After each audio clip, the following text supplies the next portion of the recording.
warahmatullahi wabarakatuh. Kami dari salah satu kelompok dari 1294 akan mempresentasikan tentang pemberontakan APRA.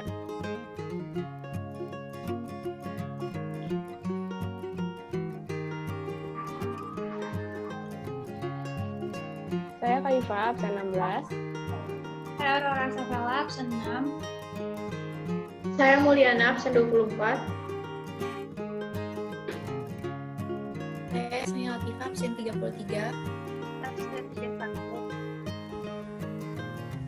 Saya Syifa Kamila, absen 34. Pertama adalah latar belakang berdirinya APRA.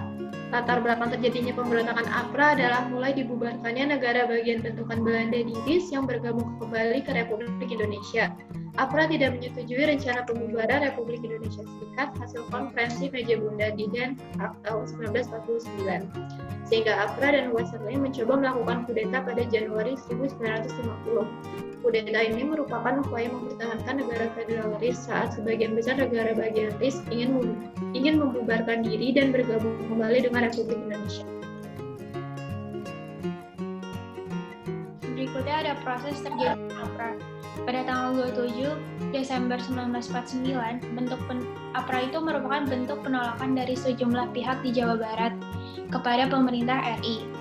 Setelah pengakuan dari kedaulatan dari Belanda, APRA dipimpin oleh Raymond Westerling dan 800 serdadu bekas KNIL.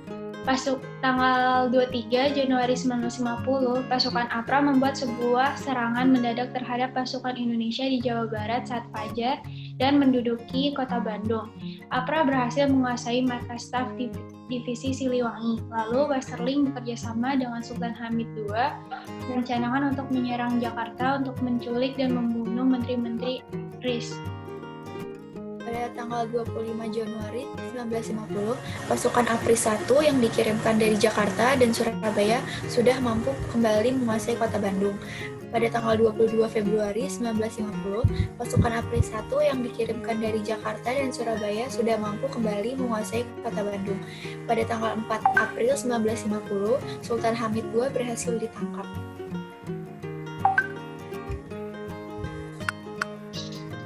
Selanjutnya ada gerakan yang dilakukan APRA. Yang pertama ada merebut kekuasaan dengan kekerasan. Yang kedua, bekerja sama dengan Sultan Hamid II. Yang ketiga, mempertahankan negara bentuk federal di Indonesia. Yang keempat, menuntut pemerintah RIS agar mengakui APRA sebagai tentara Pasundan. Nah, selanjutnya itu ada biografi Insinyur Soekarno. Insinyur Soekarno itu lahir di Surabaya 6 Juni 1901. Ketika dilahirkan, Soekarno diberi nama Kusno Sosrodiharjo oleh orang tuanya. Namun, ia sering sakit, maka ketika umur 5 tahun, namanya diubah menjadi Soekarno oleh ayahnya. Nama tersebut diambil dari seorang panglima perang dalam kisah Baratayuda, yaitu Karno. Masa kecil Soekarno hanya beberapa tahun hidup bersama orang tuanya di Blitar. Semasa SD hingga tamat, beliau tinggal di Surabaya di indekos di rumah Haji Umar Said Cokrowaminato, politisi kawakan pendiri Syarikat Islam, kemudian melanjutkan sekolah di HBS. Nah, pada masa remaja, beliau merumuskan ajaran Marahaenisme dan mendirikan Partai Nasional Indonesia atau PNI pada 4 Juli 1927 dengan tujuan Indonesia merdeka. Akibatnya, Belanda memasukkannya ke penjara Sukamiskin di Bandung pada 29 Desember 1929 dan 8 bulan kemudian baru disidangkan. Nah, setelah melalui perjuangan yang cukup panjang, Bung Karno dan Bung Hatta memproklamasikan kemerdekaan Republik Indonesia pada 17 Agustus 1945. Dalam sidang BPUPKI pada tanggal 1 Juni 1945, Insinyur Soekarno mengemukakan gagasan tentang dasar negara yang disebutnya Pancasila. Dalam sidang PPKI, 18 Agustus 1945, Insinyur Soekarno terpilih secara aklamasi sebagai Presiden Republik Indonesia yang pertama. Selanjutnya itu ada Dr. Andes Muhammad Hatta. Dr. Andes Muhammad Hatta lahir di Bukit Tinggi 12 Agustus 1902. Muhammad Hatta kecil tumbuh di bawah pengasuhan ibunya Siti Soleha. Saat ia berusia 8 bulan, ayahnya, Bapak Haji Muhammad Jamil pun meninggal dunia. Ketertarikan beliau telah terlihat semenjak ia duduk di sekolah menengah pertama. Pendidikan Muhammad Hatta pun berlanjut hingga di negara Belanda. Sekitar tahun 1932, beliau menyelesaikan pendidikannya di Nederland, Belanda, dan meraih gelar Dr. Andes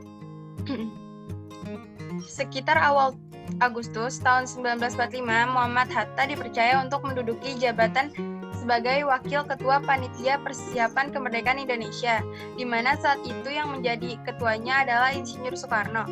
Pada tanggal 14 Maret 1980, Indonesia pun berduka.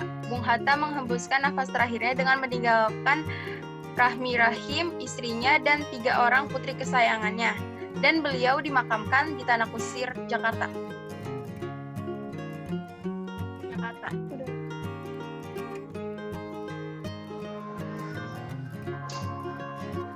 Sekian presentasi dari kelompok kami. Kurang lebihnya mohon maaf. Wassalamualaikum Assalamualaikum warahmatullahi warahmatullahi wabarakatuh.